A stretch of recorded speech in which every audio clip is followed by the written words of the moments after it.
আবার নতুন একটা খেলা বার করেছে, 1000 টাকা করে দিচ্ছে অভিষেক বাবু। ওই 9 বছর পরে ওনার মনে পড়লো, 9.5 বছর পরে মনে পড়েছে। ওই 9.5 বছর পরে আইএসএফ এমন ঠেলা দিয়েছে, এখন মনে পড়ছে।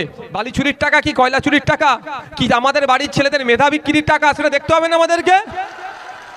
না আমাদের বাড়ির বাচ্চারা যে স্কুলে মিড ডে মিলে স্কুলে যে মিড ডে মিলটা খেচ্ছে ওর দুর্নীতির টাকা এটা দিচ্ছে কি দেখতে হবে না আমাদেরকে? ভোটের আগের রাত্রে 1000 টাকা দেয়, বিরিয়ানির প্যাকেট দেয়, 2000 টাকা অনেক টাকা দেয়, কিছু ছাড়বেন না, সব নিয়ে নেবেন, যা আছে দে। কিন্তু সকালবেলা গিয়ে কোথায় ভোটটা দেবেন? আইএসএফ এর পক্ষে দেবেন, ওদের বিপক্ষে দেবেন। মাথায় থাকে জানো আপনাদের। আমি এই মঞ্চ থেকে দাঁড়িয়ে বলছি, মুখ্যমন্ত্রীও দুর্নীতির বাইরে নয়, তিনিও দুর্নীতির মধ্যে, তিনিও দুর্নীতিতে যুক্ত আছেন।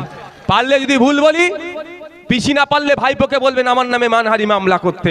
সুপ্রিম কোর্টে ছুটছে তো ভাইপোকে বলে দেবেন, ওই অভিষেক ব্যানার্জিকে বলে দেবেন। নওশাদ সিদ্দিকী বলছে তোমার পিসি দুর্নীতিগ্রস্ত, পারলে যদি মিথ্যা কথা বলি আমার বিরুদ্ধে মানহানির মামলা করে দেখাও, অভিষেক বাবুকে বলে দেবেন। আর অভিষেক বাবুর যে কটা চারানার চালা ঘুরছে তাদের উদ্দেশ্য বলি, সময় থাকতে শুধরে যান। আইনের মাধ্যমে 5 টাকার পেনে এমন খোঁচা দেব, থানার বাড়ি করাবার নাহলে জেলের ভাত খাওয়াবো। অভিষেক বাবু বাঁচাবে মনে হচ্ছে, উনি নিচে কিভাবে বাঁচবে তার জন্য লাইন খুঁজছে, বারবার পিসিকে দিল্লি পাঠাচ্ছে, মোদিজির সাথে বসাচ্ছে, আর তোমাদের কথা ভাবছে। উনি বাঁচার জন্য মোদিজির কাছে পাঠাচ্ছেন, আর ইনি ভাবছেন পাড়ার চারানার নেতাগুলো কি ভাবছে বলুন তো, দাদা বাঁচিয়ে নেবে। আরে দায়েরা তো পাড়ার চারানার নেতা। অনুব্রত মন্ডল বীরভূমের বাঘ বলতো তৃণমূল, আজকে বাঘ কোথায় গেছে? হ্যাঁ কোথায়? তিহার জেলে গেছে। তার থেকে যদি কোনো ভয়ঙ্কর জেল থাকে, তৃণমূলের আগামী দিনে বেশ কিছু নেতা ওই জেলেকেই রাখা হবে, দরকার লাগলে তৈরি করতে হবে আমাদেরকে ওই জেল। দলের মহাসচিব ছিলেন, একাধিক পদ ছিল, বড় বড় পদে হোল্ড করতেন তৃণমূলের, তিনি 1 বছরের অধিক জেলে আছে, তার পাশে আর দল দাঁড়াচ্ছে না। যখনই জড়িয়ে যাচ্ছে তখনই দল হাত তুলে নিচ্ছে। আমরা হয়তো অনেকে একটু ভেবেছিলাম ওই তো শাহজাহান শেখের জন্য একটু মায়া কান্না কাঁদতে পারে, দেখলাম বেশি দিন কাঁদলো না। গতকালই ফিরহাদ হাকিম মহাশয়, তৃণমূলের একজন হেভিওয়েট লিডার ফিরহাদ হাকিম মহাশয় বলে দিলেন শাহজাহান যেটা করেছেন ভুল করেছেন। মানে ওই শাহজাহানেরকেও পাতা কাটতে দল থেকে শুরু হয়ে গেল। শাহজাহানেরটা বুঝে নেবে। শাহজাহান যদি শাহজাহানেরটা বুঝতে হয়, তাহলে আপনার পাড়ার চারানার নেতা এখন আমাদের গাড়ি আটকাচ্ছে, হ্যান করছে, ত্যান করছে, যারা যা অন্যায় করছে, তারা যখন ফেসে যাবে তাদের পাশে দল থাকবে তো? শাহজাহানের পাশে দল থাকছে না, আপনার পার্থ বাবুর পাশে দল থাকছে না, অনুব্রত বাবুর পাশে দল থাকছে না, এদের পাশে দল থাকবে তো? একটু গিয়ে শুনিয়ে দেবেন। আজকের পর থেকে যদি পুলিশকে ডিস্টার্ব করে, যদি বাড়িতে আসে বলবেন সাহেব একটু দাঁড়ান, 1 মিনিট টাইম দেন, কম্বলটা নিয়ে নি, হবে তো নাকি? না পুলিশ আসলে ছুটে পিছন দিক দিয়ে পালাবেন। কাপুরুষেরা ছুটে পালায়, বীর পুরুষেরা পালায় না, মাথায় রাখবেন। আর আইএসএফ করতে এসেছি কাপুরুষই নয়, বীর পুরুষের মতো মাথা তুলে থাকবো। ওরা চোরে জেলে গেলে চোর চোর বলে ডাকে। আমি তো প্রেসিডেন্সি জেলে ছিলাম, মালিক ভাই তো ছিল প্রেসিডেন্সি জেলে, শাহাবুদ্দিনও তো ছিল। খোঁজ নিয়ে দেখুন, পার্থ বাবুকে বাইরে বার করতো না, এত চোর বলে ডাকতো। আর আমাদের নেতারা বাইরে ঘুরলে সবাই হাত মিলিয়ে যেত। জেলে গেলেও আমরা সম্মান পাবো, জেলে গেলেও আমরা সম্মান পাবো। তো একটা কম্বল নিয়ে বলবেন চলুন, আর ঘরের লোককে বলে দেবেন আমাদের যারা দায়িত্বশীল আছে আধার কার্ডের বা ভোটার কার্ডের জেরক্সটা পৌঁছে দিতে। আমি দায়িত্ব নিয়ে বলছি, আপনাদেরকে ডায়মন্ড হারবার কোর্টে তোলার আগে আমাদের লয়ার ডায়মন্ড হারবার কোর্টে হাজির থাকবে আপনাদের জন্য, মাথায় রাখবেন। প্রিয় ভাইজান, গরিব অসহায় মেহনতি মানুষের জন্য যিনি সর্বসময় লড়াই সংগ্রাম চালিয়ে যাচ্ছেন, সেই ভাইজান মঞ্চে এসে গেছেন। মায়েরা না ওই 500 টাকা দিয়ে ভুলিয়ে দিয়েছে বলে, মায়েরা 500 টাকা দিয়ে ভুলিয়ে দিলে হবে নাকি? আবার নতুন একটা খেলা বার করেছে, 1000 টাকা করে দিচ্ছে অভিষেক বাবু। ওই 9 বছর পরে ওনার মনে পড়লো, 9.5 বছর পরে মনে পড়েছে।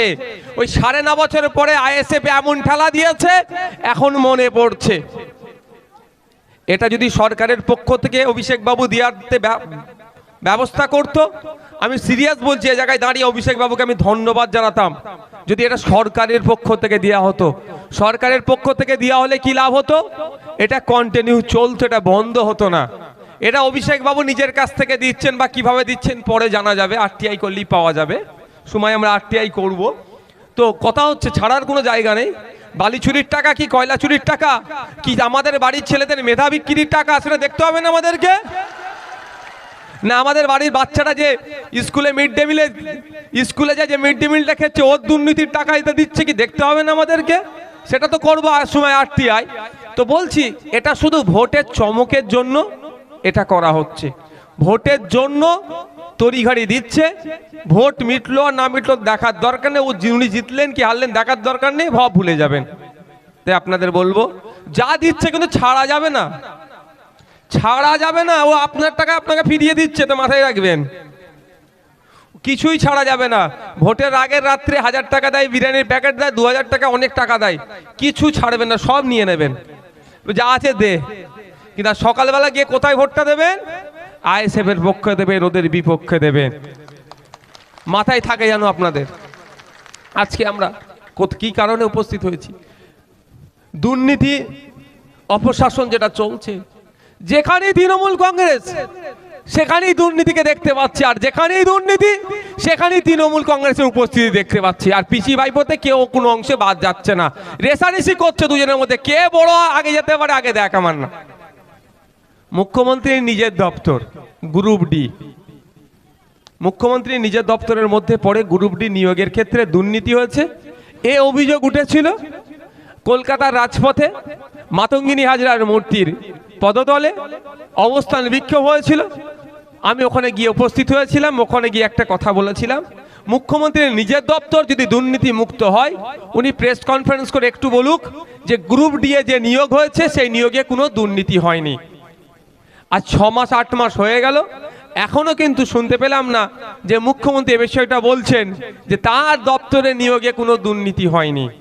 কিন্তু ছোটখাটো বিষয়ে নওশাদ সিদ্দিকী গাড়ি চালাচ্ছে, বা নওশাদ সিদ্দিকীর ড্রাইভার গাড়ি চালাচ্ছে, নওশাদ সিদ্দিকীর ড্রাইভারকে চেপে দিচ্ছিল, সেটা উল্টো করে বলছে গাড়ি চালিয়ে লোককে মেরে দেবে, কথা মুখ্যমন্ত্রী বলতে পারছেন। কিন্তু তার দপ্তরে দুর্নীতি হয়েছে এই অভিযোগ তুলে আন্দোলন হচ্ছে, সেই বিষয়ে একটা কথা বলছেন না। কারণ কি? তিনিও দুর্নীতির সাথে যুক্ত হয়ে গিয়েছেন। আমি এই মঞ্চ থেকে দাঁড়িয়ে বলছি মুখ্যমন্ত্রীও দুর্নীতির বাইরে নয়, তিনিও দুর্নীতির মধ্যে, তিনিও দুর্নীতিতে যুক্ত আছেন। পারলে যদি ভুল বলি, পিসি না পারলে ভাইপোকে বলবেন আমার নামে মানহানি মামলা করতে। সুপ্রিম কোর্টে ছুটছে তো ভাইপোকে বলে দেবেন, ওই অভিষেক ব্যানার্জিকে বলে দেবেন।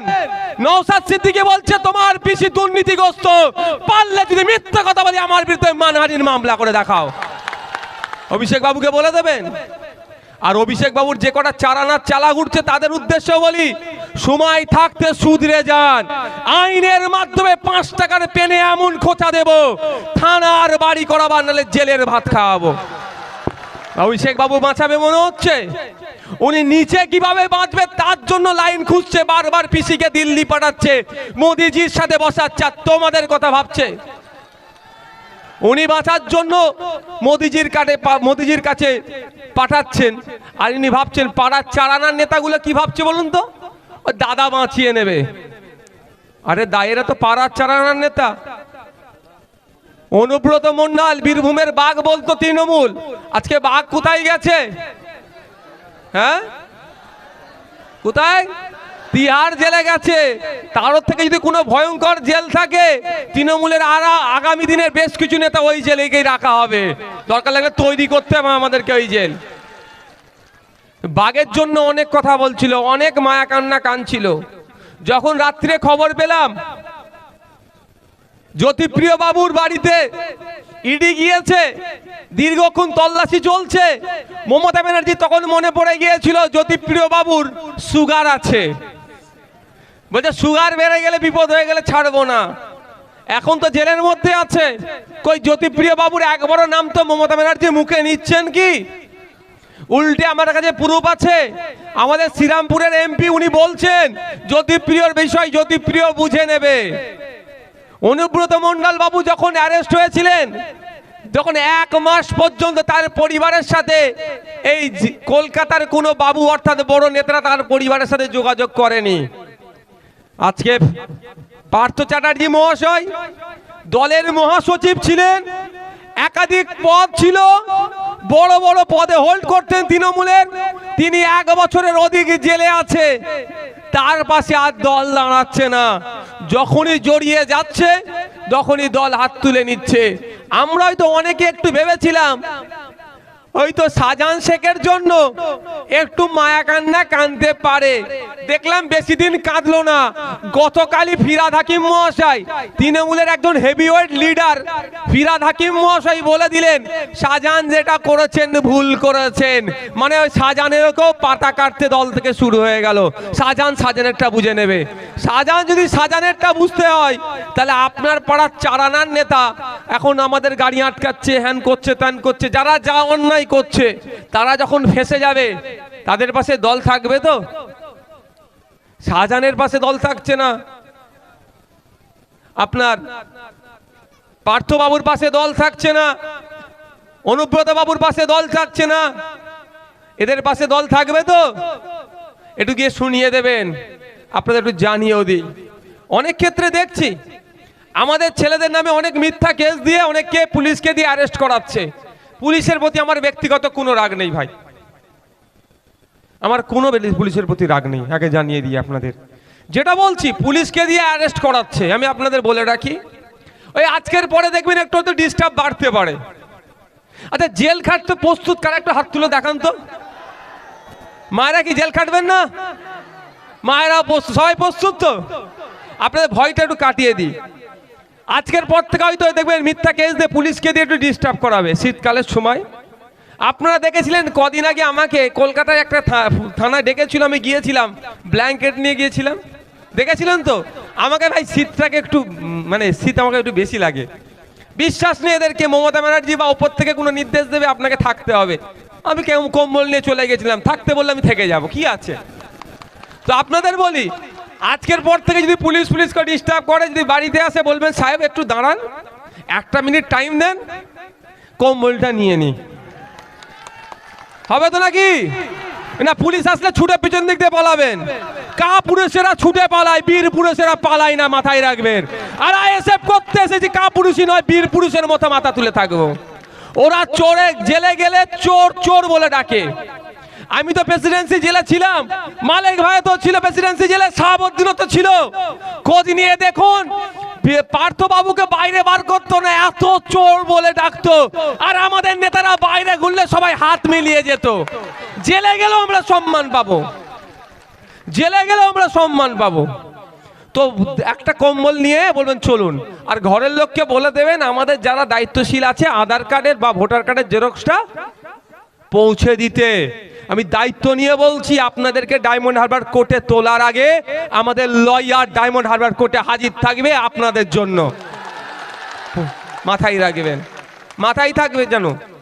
ধরলাম ডায়মন্ড হারবার কোর্টে জামিন হলো না, আলিপুর করতো নাকি, আলিপুর ডিস্ট্রিক্ট কোর্টে যাব, ধরে নিলাম ওখানেও জামিন হলো না, হাইকোর্টে গিয়ে জামিন করাবো, তাও ধরে নিচ্ছি হাইকোর্ট,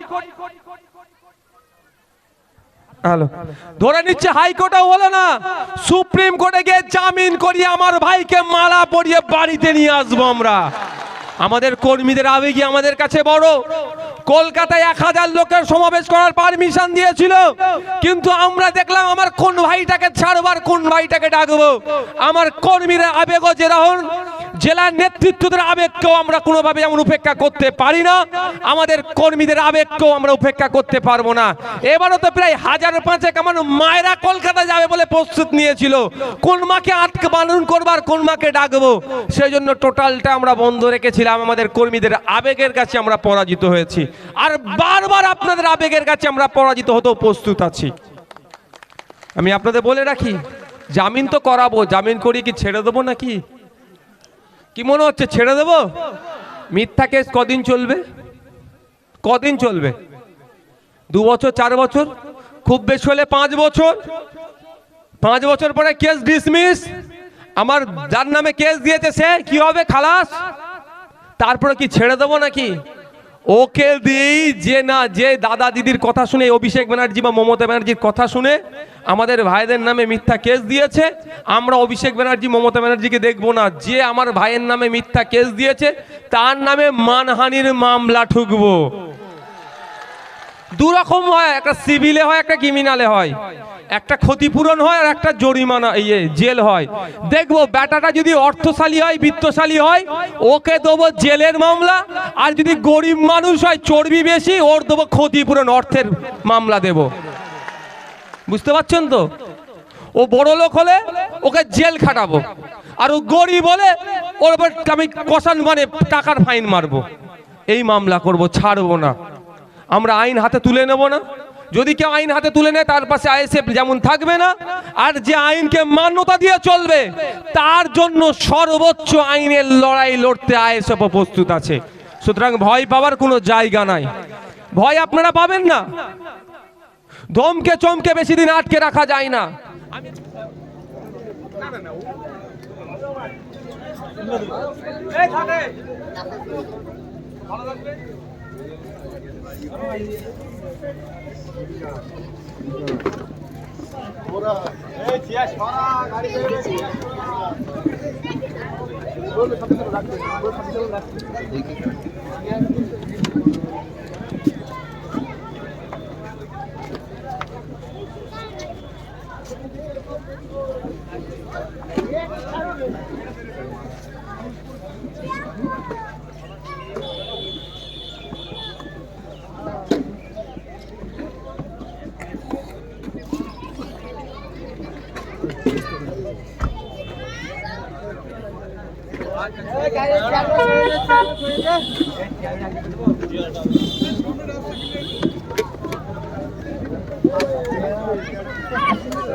ঘুরাই ঘুরাই ঘুরাই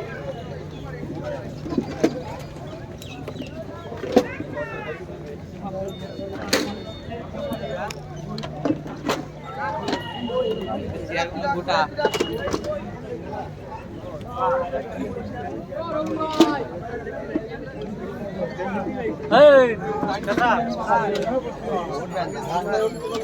আমাদের